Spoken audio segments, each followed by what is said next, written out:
What about the trade relationship between the EU and Latin America? The EU is Latin America's third largest trading partner and the first source of foreign direct investment in the region. Exports are growing. The EU's consumption of primary products almost doubled in the last decade.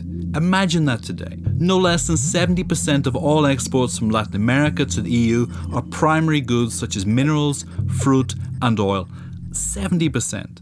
Yet despite this increase in trade, 9 of the 15 most unequal countries in the world are in Latin America. And in addition, this trade relationship is contributing to a depletion of non-renewable natural resources, global warming and social conflicts.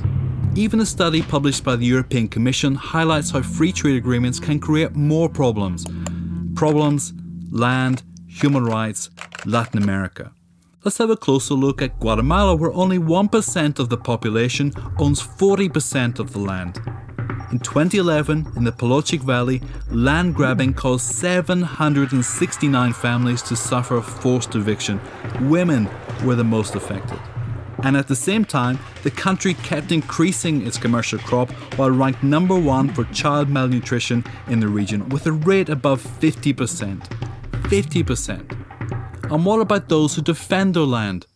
Well, 116 defenders were murdered in Latin America in 2014. This makes it the most dangerous region in the world for human rights defenders.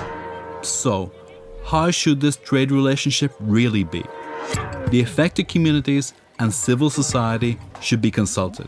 Our governments should support and promote the international, legally binding treaty on transnational corporations and human rights. The EU should disclose who, where and why EU companies exploit land in the region. And finally, the EU should protect human rights defenders. Human rights must prevail over trade, and the EU should play a key role in changing the situation. We are a Brussels-based network of organisations monitoring relations between Europe and Latin America. We represent more than 100 civil society organisations present in these regions.